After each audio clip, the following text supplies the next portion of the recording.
দেব। মজা করে বলেন, আদর করে বলেন, এতে কি বা যায় আসে? কিন্তু না, যায় আসে। এই মজার ছলে বলা একটি বাক্য শিশুর মনে তার মায়ের সম্মানকে প্রশ্নবিদ্ধ করে তোলে।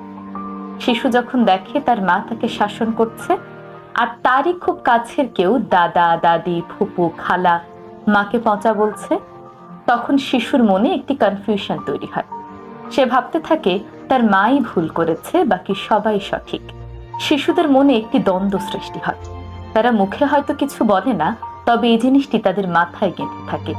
পরবর্তী সময়ে যখনই তাকে শাসন করতে যাওয়া হয়, সে ভাবে সে ঠিকই আছে, মা তাকে অকারণেই শাসন করছে।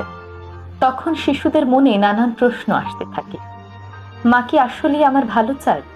যে মানুষটি আমাকে ভালোবাসেন, তিনি কি সত্যিই পচা? আমি কি তাকে সম্মান করব নাকি করব না? আমরা জানি